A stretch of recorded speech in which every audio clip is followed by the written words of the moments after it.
अस्सलाम वालेकुम। Welcome to class 9।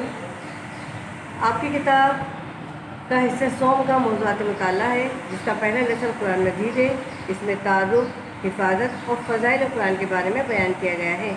हम पहले तारुफ कुरान के बारे में बयान करेंगे।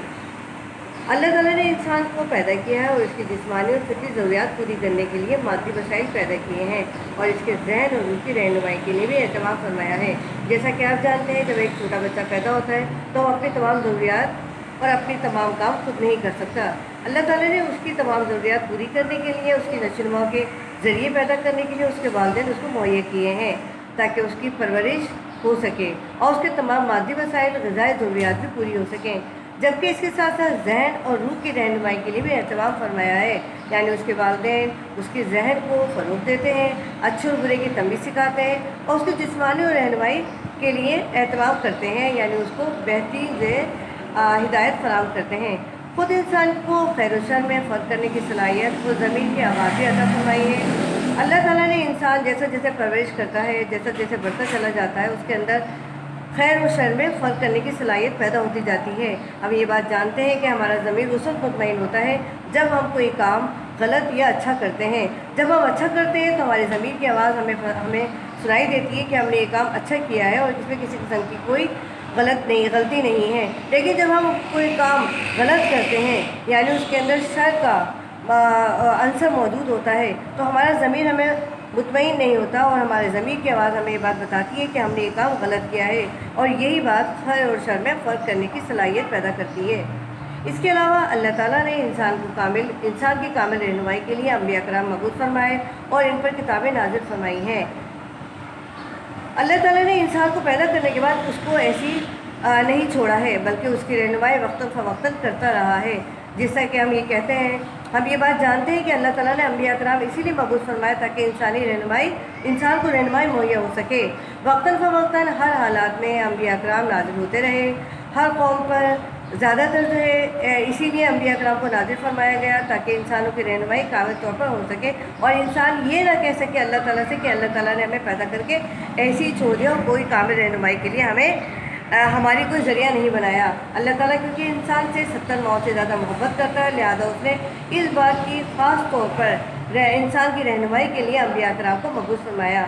हमारे प्यारे नबी हज़रत मोहम्मद सल्लल्लाहु अलैहि वसल्लम अल्लाह के आखिरी नबी हैं और अल्लाह ताला ने आप सल्लल्लाहु अलैहि वसल्लम का कुरान मजीद नाज़िल फरमाया है। कुरान मजीद क्योंकि अल्लाह ताला की आखिरी किताबों में से चौथी किताब है। पहली किताब तौरात, दूसरी ज़बूर और तीसरी इंजील है, जो कि हज़रत मरियम अलैहिस्सलाम के बेटे पर नाज़िल हुई। ये अल्लाह ताला की आखिरी किताब है, यानी तमाम बरीन और इंसान की हिदायत का ज़रिया है और तमाम आसमानी किताबों की तस्दीक करता है। अल्लाह ताला की पिछली उम्मतों के लिए भी अंबिया कराम मबूस फरमाए और इनमें से बाज़ पर अपनी किताबें भी नाज़िल फरमाई थी, लेकिन इन अंबिया कराम की तालीमात और उन पर नाज़िल शुदा किताबें अपनी असली हालत में महफूज नहीं रह सकी। ये बात हम जानते हैं कि जितनी किताबें नाज़िल हुई थी उन्होंने उन अक़वाम ने अपनी आसानी के लिए अपनी किताबों के अंदर जो कुछ तब्दीलियाँ कर ली ताकि उनको ज़िंदगी गुजारने में आसानी पैदा हो सके।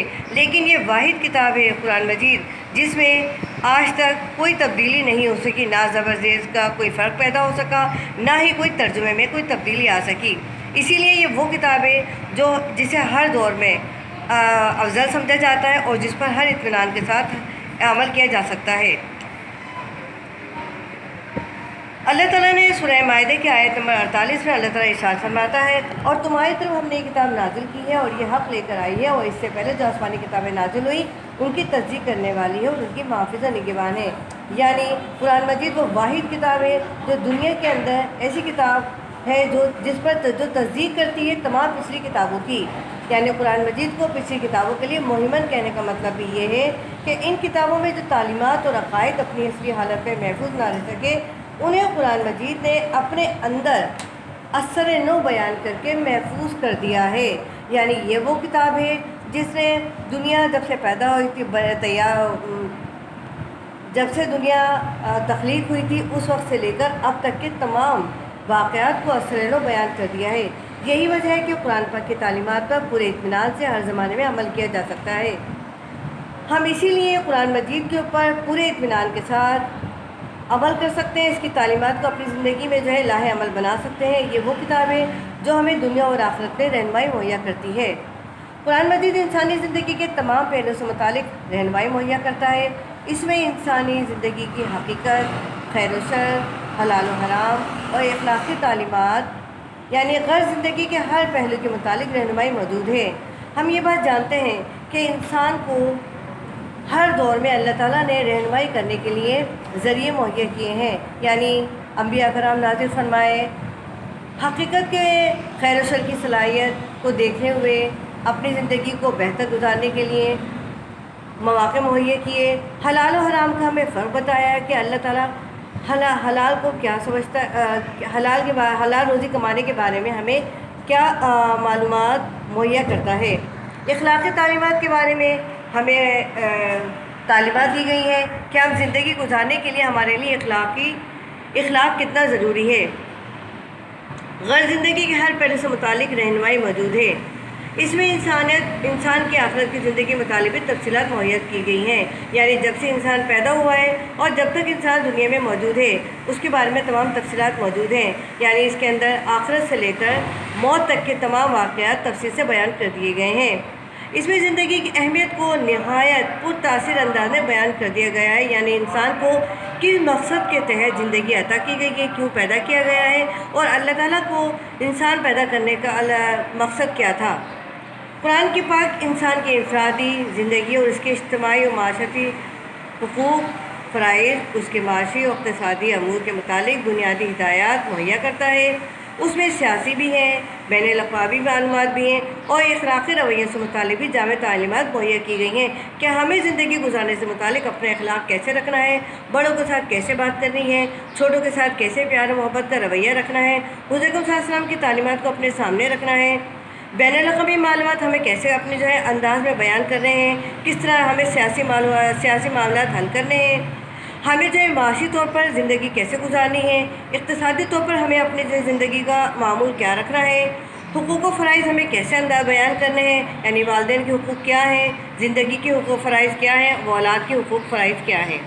غرض کی قرآن مجید انسانی زندگی کے تمام پہلوؤں کے بارے میں ضروری معلومات اور رہنمائی کا خزینہ ہے، یعنی یہ وہ کتاب ہے جو رہتی دنیا تک انسانیت کی رہنمائی کرتی رہے گی اور کرتی رہی ہے۔